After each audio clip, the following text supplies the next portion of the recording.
Bonsoir, chers amis, c'est Deaso et on se retrouve aujourd'hui pour ce nouvel épisode sur Genshin Impact. J'espère que vous vous portez bien. Et donc aujourd'hui, on va aller attaquer la suite de cette aventure pour ce qui est de... Non, mauvaise tour. De la quête de Xilonen. Terre de Pi... Non, c'est pas ça. Ah oui, prière de bénédiction sur les sommets dentelés. Voilà, c'est ça que nous allons faire. Ouais, ça met encore du temps. Bref, on va aller voir avant de descendre. On a un succès à récupérer qu'on a zappé. Et ben, au moins la machine maléfique a été arrêtée. Ouais, c'est ce qu'on avait fait pendant le live quand on a fait l'exploration. Nous avons des messages. Ah oui, c'est l'anniversaire de You là. Il y a peu, notre unité de reconnaissance est tombée dans une embuscade. Par chance, nous sommes tous rentrés sains et saufs. Ouf. Sinon, cette lettre n'aurait certainement pas pu vous être envoyée aussi ponctuellement que les années précédentes. Les monstres que nous avons affrontés n'étaient pas seulement bien plus puissants que d'habitude. La stratégie de combat était aussi bien plus sournoise. J'ai déjà envoyé un rapport détaillé à l'ordre de Favonius pour avertir les autres équipes et redoubler de vigilance. Quant à vous, chevalier honoraire, j'aimerais vous parler face à face. La fatigue des combats commençait à se faire ressentir, peut-être que le son d'un sifflet en os vous aiderait à vous détendre. Fermez les yeux un instant et laissez les vagues vous purifier. En les rouvrant, il se pourrait que vous vous sentiez revigoré. Toutefois, avant de réclamer ma revanche auprès de vous, je vous aiderai à accomplir la vôtre contre ces ennemis implacables.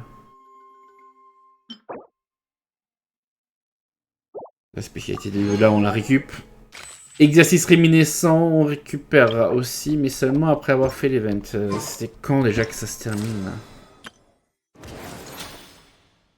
Ouais, dimanche soir. Bon. Allons-y.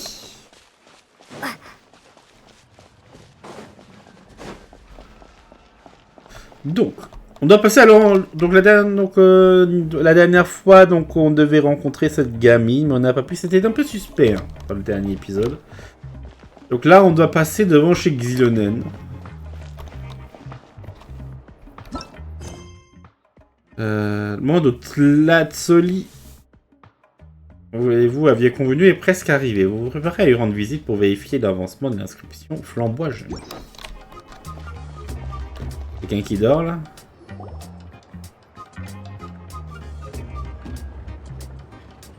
Xilonen, good thing you're here. I'm wondering if I can...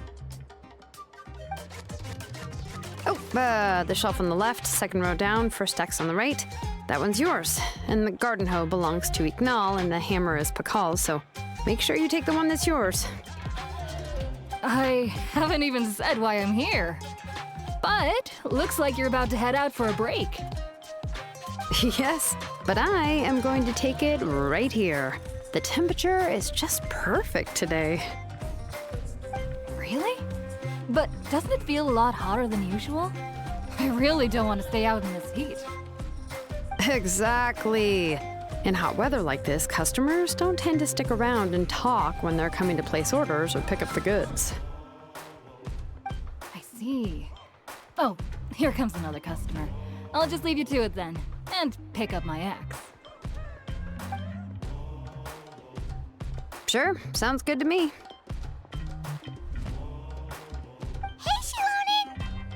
Pas loin sous la table. Oh, traveler, Paimon! We meet again. Oh, you two seem to be in good spirits. How's your Pilgrim's Chronicle been? Run into any issues? Non, tout s'est bien passé. Oh, good. It was also my first time receiving a Pilgrim's Chronicle, even though I've already turned it over to you. There are still a lot of things that could go wrong, so I wasn't sure if there'd be any issues. Huh? So, what are the chances that something might still go wrong? Well, less than the chances of Mualani accidentally falling off a spiritway, I'd say. Oh, well, that definitely would never happen. C'est vrai que c'est peu probable que ça arrive. I found the Xilonen. Thanks a lot. By the way, Nechca's birthday's coming up real soon. Are you planning to visit her? I've prepared a gift, and was just getting ready to take it to her. You're not planning on giving the kid a full set of pliers again, are you? Or, let me guess, woodworking tools? C'est des choses que vous offrez comme cadeau d'anniversaire. Yeah, that's right. Flowers will wither and toys will break, and snacks are quickly forgotten once they're eaten. But a set of durable work tools will always stay with you and get you through many sticky situations. Well, still, I won't be giving Nechca any tools this year. She wrote me a letter saying that she'd like a copy of To Kill the Brave. The book is not what you call a bestseller, but luckily, I have a few copies in my collection. They were really old editions that were published a long time ago, but they should still be readable.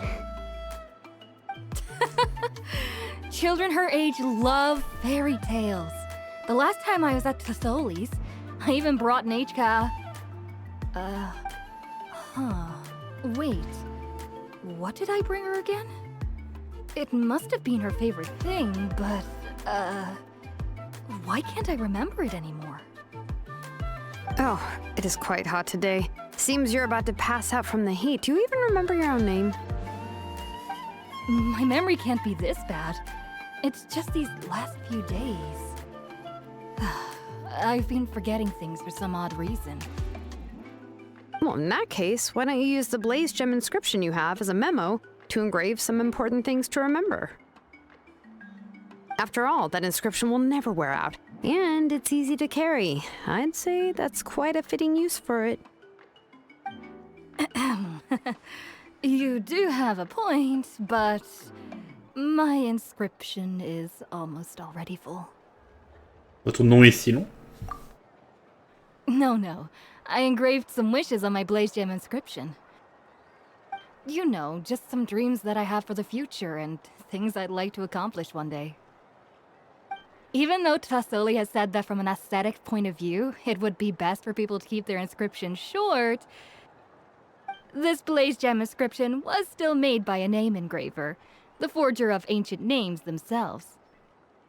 Everyone thinks that the inscription she made might have some wondrous powers.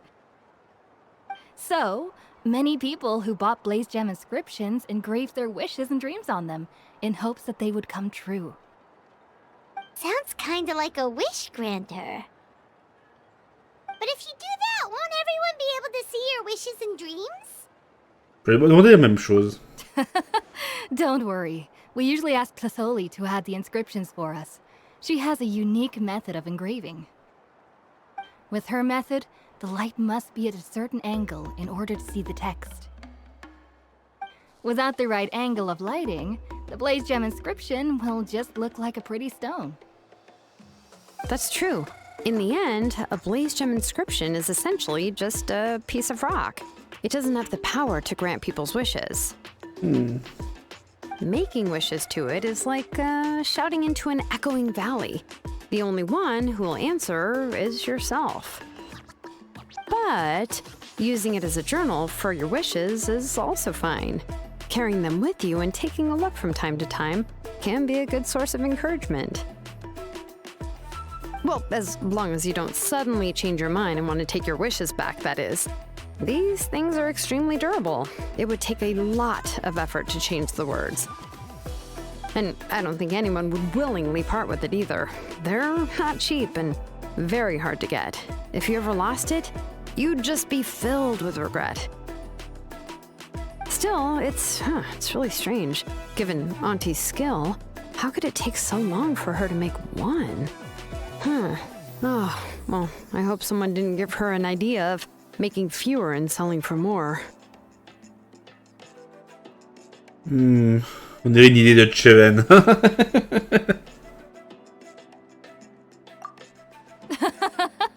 It's true. Chevin would totally have put that in her ear. Still, I don't think it's such a bad thing for Tlazolli to make some money by selling these. At least she and little Nechca are better off now, and won't have to worry about the cost of treating her illness anymore. I was really worried about their family at first, and was even planning to send them some...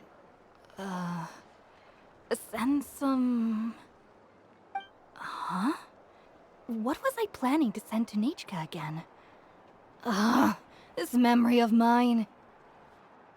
All right, if you stay out in the heat for any longer, I'm afraid even the inscription won't be able to save your memory. You should, go back. Yeah, get... Right. Right.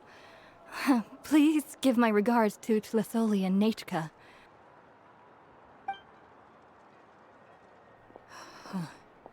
What's going on? Maybe I should go talk to Ernly to get some medicine. So you'll be going to Nechka's birthday party too, Xilonen? Oh, perfect! Then let's go together! Oh, yeah, sure, but I didn't expect you to know Tlazolli too. She hasn't been coming to the tribe much lately, so how did you get a chance to talk with her?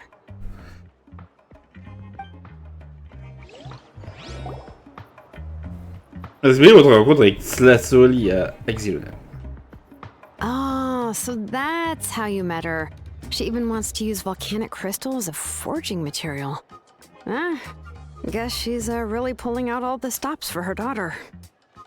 Faudrait aussi offrir un cadeau à Nechca. On n'a aucune idée de ce qu'elle aime. Then let's just go and ask. Come on, I want to give her the book anyway. Huh? Wait a second, our birthday gift's supposed to be a surprise? If we ask Nechca, then she'll know what gift we'll be giving her, and that would ruin the surprise! But if you don't ask her, then how will you know what kind of present she would like? Here's another idea. Perhaps you can also give her a storybook based on what she wrote in her letter. That might be a good option.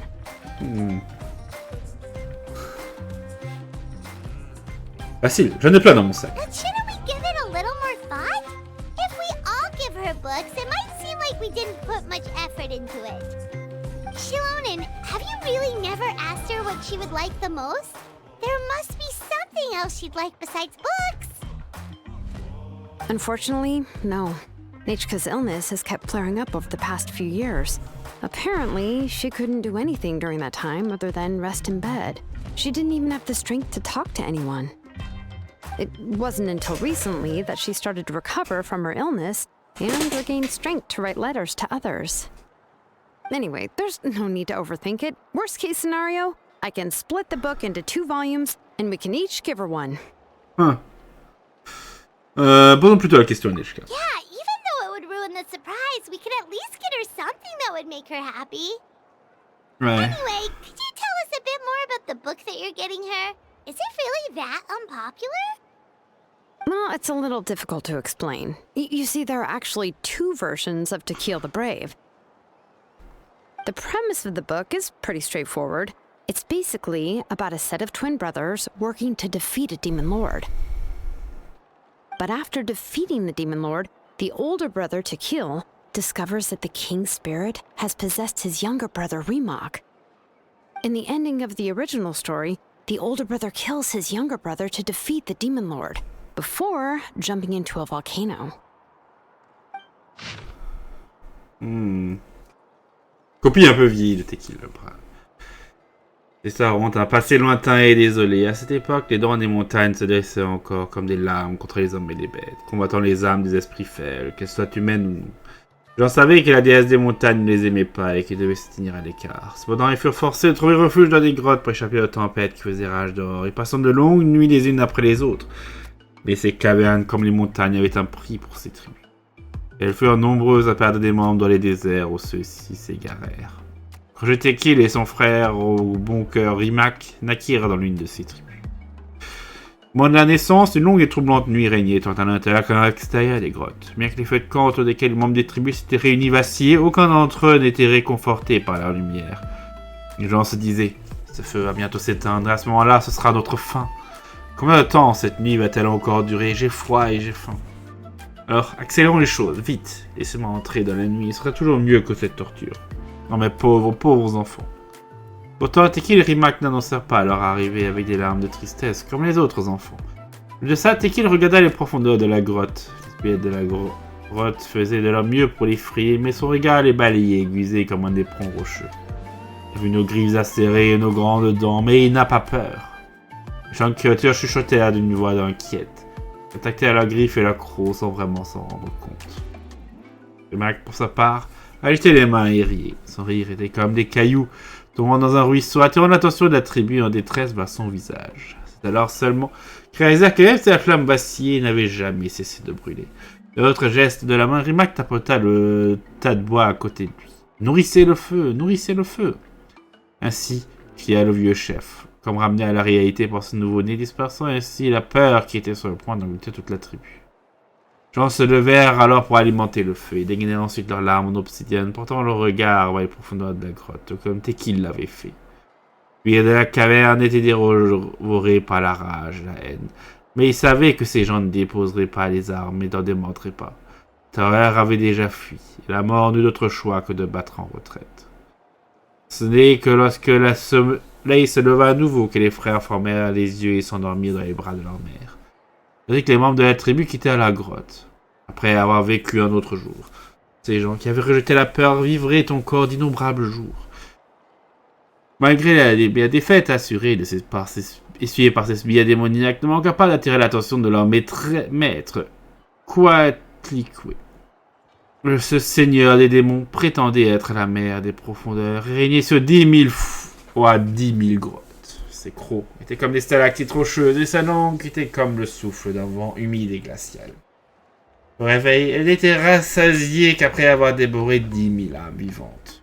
Avant Tekil et Rimac, aucun humain n'était parvenu à lui échapper. Embarrassée, la mère de la terre agita la main, frappant les bêtes maléfiques au courrier de peur à ses côtés. Allez vous racheter de cet échec humiliant, capturez ces mortels ignorants et remplissez mon estomac. Mais après avoir vaincu leur peur pour la première fois, les gens n'oubliaient plus jamais comment se débarrasser de cette terreur. Ils s'installèrent au pied des montagnes, ils faisaient des pieux en bois et allumèrent des feux. Ils donnèrent ensuite les lames des plus tranchantes à leurs meilleurs guerriers pour qu'ils montent la garde derrière les pieux. Leurs yeux brillants transperçaient la nature environnante au-delà de la lueur du feu. Ils ne détournèrent jamais leur regard, ne serait-ce qu'un instant. À l'épée et par le feu, les serviteurs de Quatlicue furent vaincus d'innombrables fois, jusqu'à ce qu'ils ne puissent plus que se blottir de l'obscurité, n'osant plus s'approcher de la flamme. La flamme dans le cœur des gens se raviva et commencèrent à parler de victoire, de lumière et de la fin de la vipère. Ils crurent en Tekil et Rimac. Les frères pourraient sûrement entretenir la chaleur de la lumière. Tekil et Rimac pensaient la même chose, et ils aiguisaient donc leurs lances et leurs lames, se préparant à conduire le seigneur démoniaque de ce serpent maléfique à la fin perte. Mais la mère de la terre qui détestait cette tribu ne voulait pas céder. Elle ramassa de la boue au plus profond de la grotte et la modela pour en faire un serpent. Ensuite, elle s'arracha un œil et le plaça dans l'orbite du serpent. Et cet enfant vous a fait témoin du feu. Alors laissez-moi aller lui dévorer les yeux. Un soir, alors que le soleil venait de se coucher, que le voile de la nuit couvrait lentement le ciel et que les étoiles n'avaient pas encore commencé à briller, le serpent mordit et tua un lapin au-delà des limites de la tribu. Il glissa alors dans sa peau et s'allongea au sol. Rimac, revenant d'avoir été cueillir des herbes, tomba sur ce lapin. Voyant sa blessure, le petit garçon posa sa torche sans hésitation pour prendre des herbes qu'il avait en poche. Il les mâcha, se préparant à les appliquer sur la blessure du lapin. Mais le serpent, parlant au nom de la mère de la terre, surgit de la blessure en sifflant de rire. « Ah, humide, ignorant et stupide, te sacrifier pour un pauvre lapin !» Avant que Rimac ne puisse récupérer sa torche, le serpent de la mère de la terre planta ses crocs dans son cou. Puis, s'enfonçant dans son corps, captura son cœur et son âme. La tenait sans défense pour les prochaines sur la liste, car elle salua Rimac comme elle le faisait toujours quand il revenait de la cueillette des herbes. Seulement cette fois-ci, leurs cœurs furent transpercés par le serpent et elles moururent sur le coup.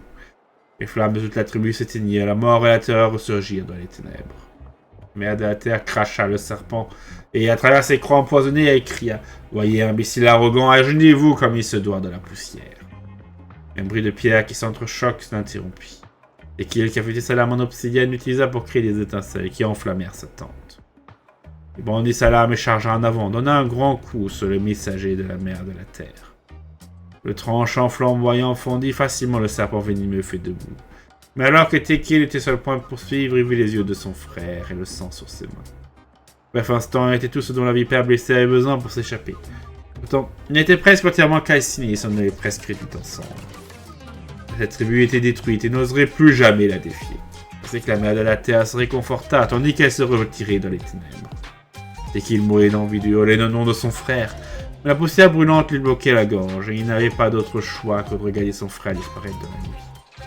Lorsque la nuit passa enfin, Teki, qui se tenait au milieu des ruines, comprit que les survivants de la tribu ne pouvaient plus rester. Confusion de sa douleur enfuit au plus profond de son cœur et les mena dans un nouveau voyage. Face à des montagnes et des canyons, évitant les bêtes redoutables et les insectes venimeux. Teki ne ferma pas les yeux de tout le trajet. Il n'osa pas non plus desserrer sa prise sur sa torche, ni sur sa lame. Finalement, près d'un volcan silencieux, il trouva une tribu prête à les accueillir. Après avoir vu le dernier membre de sa tribu s'endormir paisiblement sur la protection d'un vieux chaman qui se détendit enfin et s'effondra à même le sol. Au réveil, il se retrouva dans une grotte en feu. La lave qui l'entourait ondulait avec un rythme irrégulier, comme si la montagne elle-même respirait lentement. Il se releva, la lave bouillonnait, un grondement résonna dans toutes les directions. « Cherche pas ton frère, ceux-ci ont été dévorés par un serpent fourbe. Mais je dois le sauver pour chasser ce serpent venimeux. » La parole résonnait de la grotte, mais la déesse des montagnes et du feu demeura silencieuse. Teki se mit alors à lui adresser une prière. « Laissez le nom de mon frère perdurer. Je suis prêt à sacrifier mon cœur et mon sang en échange. » La déesse lui répondit dans l'écho de la grotte. Elle dit ainsi. « J'ai entendu ta prière, mais ton frère ne fait plus partie de ta famille. » Ce nom s'est enfoncé dans les profondeurs les plus sombres. Teki leva la tête et adressa son souhait à la déesse. « Transformez mon sang en feu, pour que mon cœur illumine les profondeurs. Je ramènerai mon frère avant que tout mon sang soit drainé de mon corps. Transformez mon sang en feu, jusqu'à ce que mon âme puisse brûler et tuer ce serpent. Je le décapiterai avant de perdre ma dernière goutte de sang. » Et se réveilla à nouveau, le joueur chaman de la tribu donna une épée flambant neuve, de nourriture et de l'eau. Finalement, le chaman mit sa main sur ses épaules et le bénit. Que ton feu sèche le venin du serpent venimeux. Ainsi que Teki entreprit un autre voyage. Sa force était infinie, son corps infatigable et son sang brûlait comme de la lave. Traverser des champs herbeux et des sommets enneigés, des vallées profondes et de hautes montagnes. La déesse des montagnes et du feu lui montra le chemin au moyen de chutes de pierres et de fissures dans les falaises. Ainsi que Teki continua d'avancer sans hésitation. Lorsqu'il rencontra à nouveau son frère, la mère de la terre se moqua de lui une fois de plus en utilisant le corps et la voix de Rimac. Et lorsque ses griffes transperçaient la poitrine de Teki, ne bougea pas et laissa son sang brûlant calciner les os du seigneur des démons. Teki regarda ces créatures maléfiques dans les yeux avant de crier. Mon frère a bon cœur, il aurait certainement fait de ce lieu un bien meilleur endroit. Tu as choisi de l'empoisonner et d'étouffer sa vertu. On a massacré ceux qui avaient foi en lui et cette dernière. Meurs, espèce de reptile méprisable et venimeux, meurs. Dès qu'il criait, son sang coula sur sa lame d'obsidienne, rendant instantanément rouge et écarlate sous le coup de la chaleur. Mère de la terre regarda avec effroi sa peau, ses os et son âme se brisaient de toutes parts. Elle avait envie de crier, elle n'avait besoin que d'une fraction de seconde pour laisser libre cours à ses griffes et réduire Teki en charpie. Mais elle ne pouvait émettre aucun son, car la lumière du feu, l'âme silencieuse à laquelle ce corps appartenait d'autrefois s'éveilla. Cette âme cria à son frère. « Je refuse de voir ton sang être réduit en cendres, mais j'ai vu à quel point ton cœur et ton âme étaient lumineux.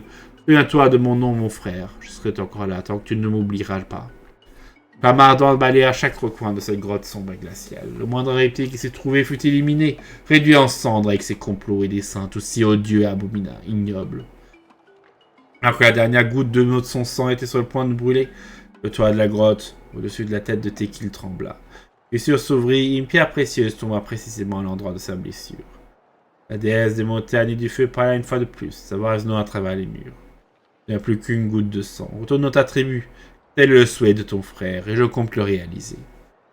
Une nuit, le vieux chaman qui avait attendu jour et jour après jour au-delà des limites de la tribu se leva pour accueillir Teki qui était enfin de retour. Et Teki refusa l'eau, la nourriture et les acclamations. Au lieu de ça, il se contenta de dire « Le serpent venimeux n'est plus, j'ai gagné, mais je dois bientôt aller rejoindre mon frère. » Il sortit la pierre précieuse de sa poitrine, la plaça sur une torche et dirigea vers le volcan silencieux. Il ne me reste plus qu'une goutte de sang, mais elle ne m'est pas destinée. Je dois servir à la justice et l'équité, pour les bons et les courageux. C'est là pour allumer un feu dont les flammes brûleront à jamais. De ces mots, le vaillant Teki sauta dans le volcan éteint. Son cœur et son sang secoua la terre et le cœur des volcans recommença à battre, laissant couler sa flamme non flamboyante. Le volcan vit, comme la bravoure de toutes les tribus. I remember there was one line that was super popular at the time. If I still remember right, after being possessed by the goddess Coatlicue, Rimac said, I do not wish to see your blood be reduced to ash, but I have seen the light of your heart and spirit. Remember my name, brother. As long as you remember me, I will never have left. quoi l'autre version? The other version was released only recently. The author heard a suggestion from someone and suddenly decided to try and make a stake in the fairy tale market, so the story was revised. In the revised version, the brothers killed the demon lord together and both survived. According to the author, this gave the story a happy ever after kind of ending. However, the revised version was not well received. After a month on the market, it had hardly sold any copies and the books were collecting dust on the store shelves. The store owners desperately tried to get rid of the book and have resorted to all sorts of promotions and discounts to sell it. Even now, the only edition of To Kill the Brave you can find in the market is the newer one, whereas the older edition is nearly impossible to find. Anyway, I couldn't bring myself to give such a poorly rated book to Nechca, so I spent a few days looking and managed to find a few copies of the old edition in a warehouse. I picked out a copy that looked relatively new and wrapped it up as a present for Nechca. If you're interested, I can give you this extra copy to read. The pages are pretty old though, so please be gentle with it. Oh, and here's a copy of the newer edition too. They gave me a free copy when I went to buy some chocolatl. So that's how they're trying to sell off the book. Could it really be that bad? Even Paimon's curious now. Faut 2 livres de plus pour notre collection, Paimon. Tu pourras me les lire en chemin. Okay, but you'll have to carry Paimon for a while. Once Paimon's done reading it herself, she'll read it out for you. Let's get going. Tlazolli lives pretty far from the tribe, so it'll take us some time to get there. Chant mélodieux, acte 3. Allons-y.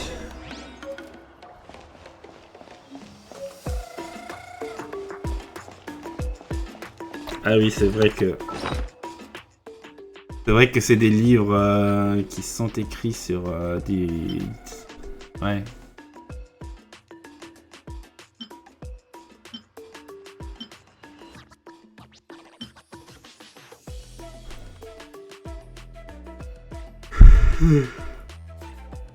Oui, d'ailleurs, là-dessus, on va avoir une nouvelle partie.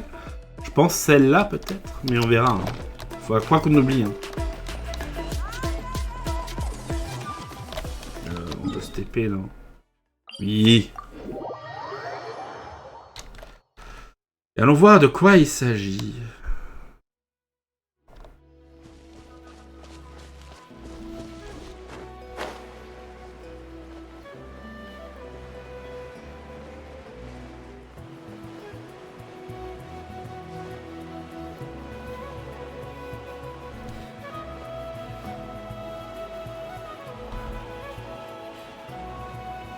Il y a Yengu, si je me souviens bien de son nom.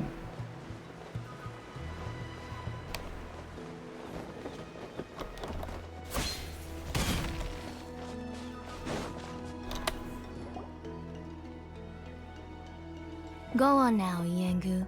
Nechca is still resting.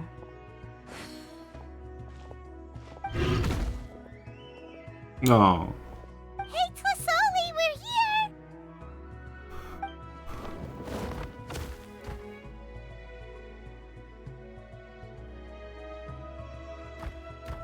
Oh, what a surprise. And even Xilonen is here too. On est là pour rendre visite à Nechca. Oh, it's been a while since I've seen you, Auntie. I received Nechca's letter. She wanted a copy of To Kill the Brave, right? Well, I've brought the book for her. There are several editions of the book in Natlan, and I wasn't sure which version she'd prefer. I asked a messenger from the Scions of the Canopy.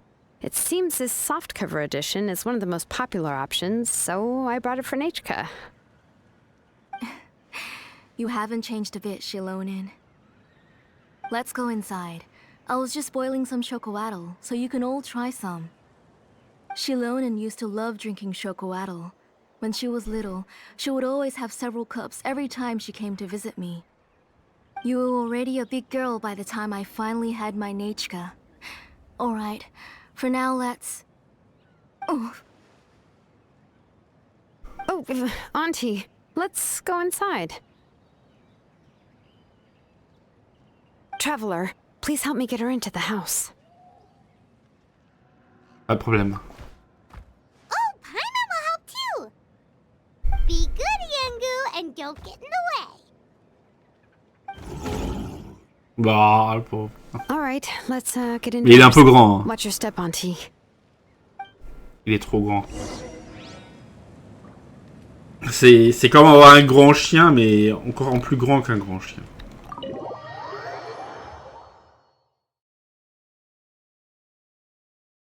On peut rentrer ici? Je pense pas que ça va durer. Donc on pouvait rentrer dans la maison d'Aleitam. Sorry. Nechca's illness has been flaring up recently, so I was up for a few nights. I suddenly started to feel dizzy in the sun. I hope I didn't scare you. Have a seat. I'll fetch you a few cups of chocolatl. Please wait a moment. Le chocolat. Oh, I've already brought them over. This cup's for you, Auntie. And these are for you, too. Chocolatl? What does it taste like? Paimon's heard that it can be pretty bitter. Traveler, could you give it a try first? Oh, don't worry. Auntie always adds a lot of sugar. It won't be bitter.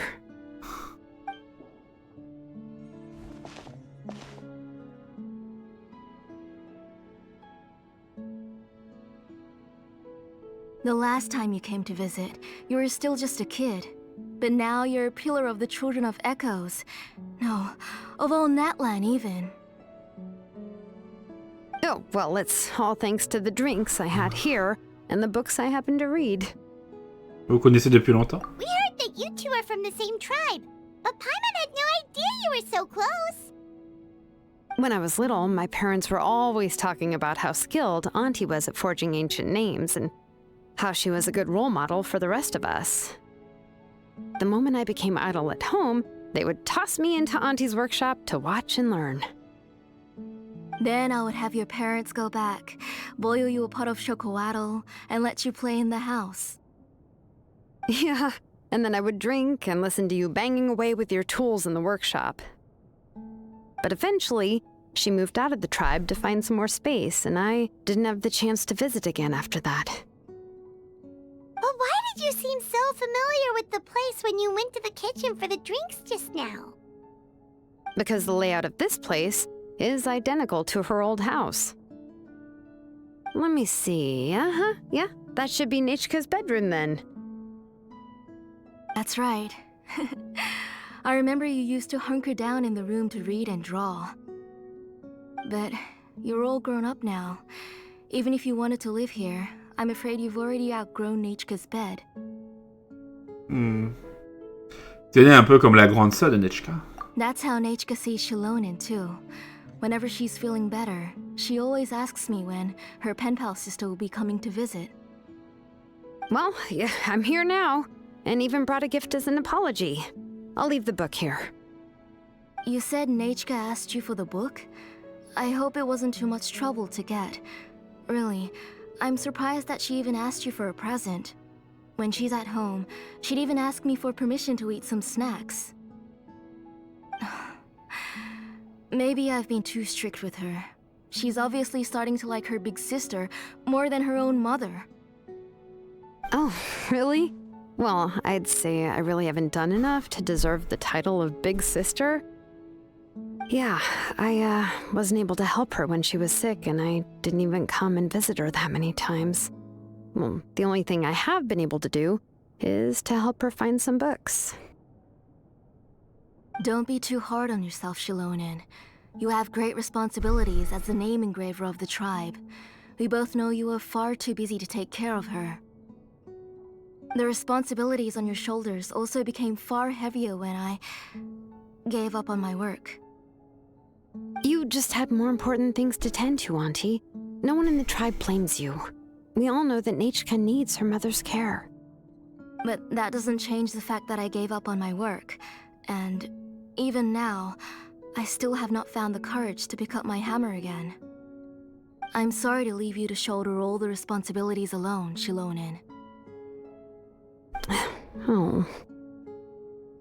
Whoa, why so somber all of a sudden? Don't be so sad, everyone. Hasn't Nechca gotten better lately? Oh, relax, Auntie. I can handle the work. But once Nechca is back on her feet, you should get back to work and let me have a vacation. You'll be the one who's busy then, and I'll be sitting at the side drinking chocolatl and cheering you on. If that day really comes, you can have as much chocolatl as you like. Voilà. Comment Nechca est-elle tombée aussi malade? If you asked me before, I wouldn't have even been able to talk about it. But now that she's gradually recovering, I've also gained some courage to face what happened back then. Nechca's illness actually originates from the abyss. That night, I was in the tribe, having a discussion over the forging of new ancient names. Before we could finish our discussion, the alarm started to ring outside. A horde of monsters from the abyss suddenly attacked the tribe, so everyone banded together to fight them off. I joined the fray as well, and it wasn't until the monsters were repelled that I got back home with some guards from the tribe. But Nechca was gone. I can't remember how long I spent searching for her. Maybe for 2 or 3 days. In the end, we found Nechca at the bottom of a short cliff. She was holding a dried up embercore flower in her hand, and there were traces of abyssal corruption around her wounds. I know. It was all my fault. Before the incident, Nechca had asked if I could forge an ancient name for her. Work was busy at the time, so I told her that if she could find an embercore flower, I would use it as material to forge her an ancient name. Oh, Nechca, my daughter. My Nechca. I was holding her in my arms, but no matter how many times I called her name, she wouldn't open her eyes and look at me. I was the one who decided to move my workshop to the outskirts of our tribe for work, and I was the one who left her home alone. Oh, my daughter. My Nechca. Why do you have to suffer like this? Whoa, hey! It's okay, right? Nechca's getting better. She already has the strength to write letters now, doesn't she? Well, Xilonen has even brought her a gift. Buvez un peu d'eau, madame. Sorry. I just can't control myself whenever I remember that time. Phew. All right. It's not every day that we get guests. I really shouldn't be crying like this. I asked someone to buy some ingredients for me. So, why don't you stay for dinner tonight? I'll make some shrimp bisque, grilled fish and mint sauce, and tower tacos. We'll help. That sounds like a lot to make, and we don't want you to tire yourself out. Je vais vous montrer mes talents de cuistot. Les fameux talents. Thank you both, but don't worry. It's just a few dishes. I'll be fine. You three just need to make sure everything gets eaten up. I can't eat a lot at this age. Oh, we haven't had anything to eat yet, so don't worry. We'll make sure there are no leftovers. Les aides sont propres.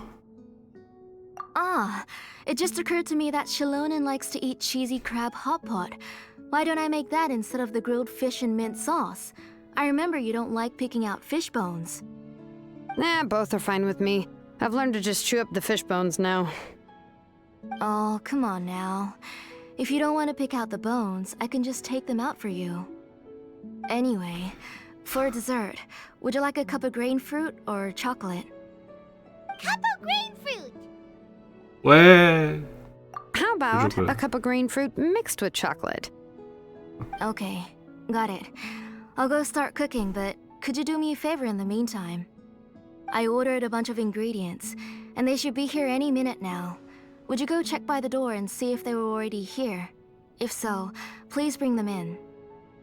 Come on, Xilonen. Stop lying around. You shouldn't nap before dinner. It'll ruin your appetite. Hey, I'm not a kid anymore, you know. You don't have to worry about my appetite. That's beside the point. If you don't watch out for your health while you're still young, then when you get older, you'll... All right. I'm getting up. Aïe, aïe, aïe. Xilonen! It isn't far, so it shouldn't take us long. That kid. Bon. That kid. She's just like Nechca.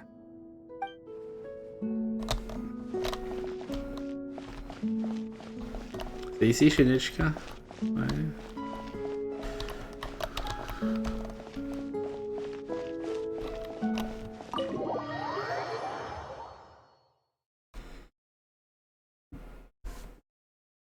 Voyons voir.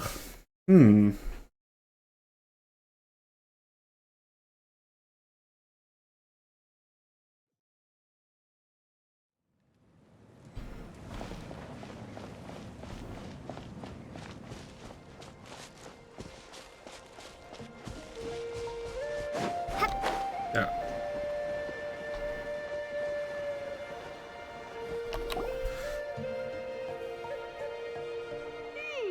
No one's come to deliver the ingredients yet. Paimon thought we'd see someone come flying down on a Yunkasaur as soon as we came out. A messenger from the Scions of the Canopy wouldn't be flying here. They usually come climbing down the cliffs nearby. No need to look. There isn't anyone on the cliffs. Peut-être que le coursier s'est perdu. I just saw a ghost. Hein, Tlapal? Hey, you there.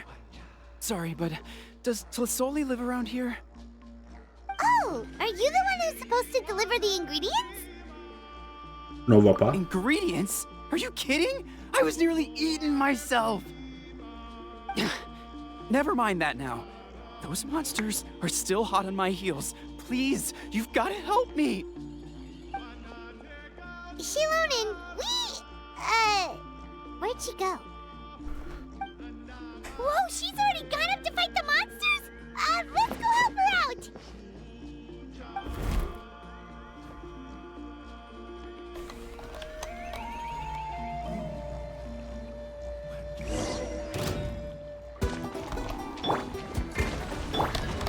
Yoo-hoo!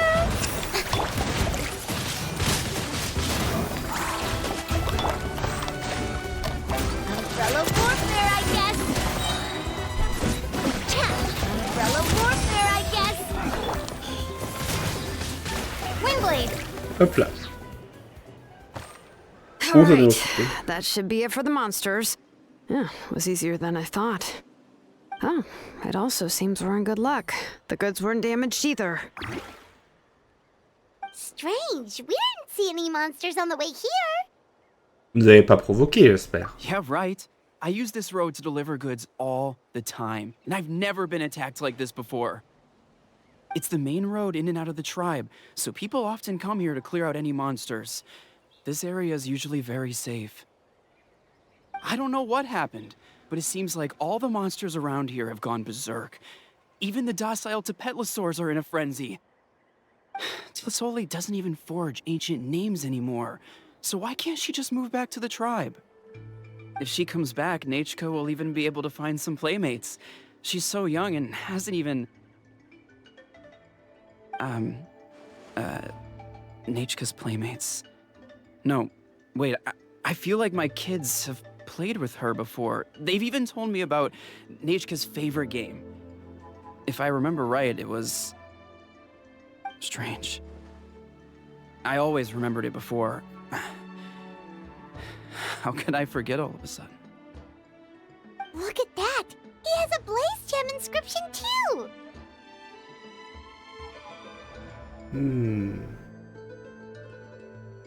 Des serpents, hein. Ce n'est pas une question de chance. You should go back to the tribe. It seems like you had quite the scare today. We'll take the ingredients back for you. I'll carry these bags, and you two can carry the rest. Pas mal d'idée, d'accord. Non. If you say so. Thank you so much. I guess today's just a really bad day for me to go outside. That's so weird. Why is everyone we run into today having trouble remembering stuff? Et ils ont tous des inscriptions flambois gémées. Paimon's not sure how to say it, but she's got a strange feeling about this. Like it's all somehow related. Once you live long enough, you'll eventually start experiencing strange days like this. Let's bring the ingredients back. Otherwise, we won't have anything to eat tonight.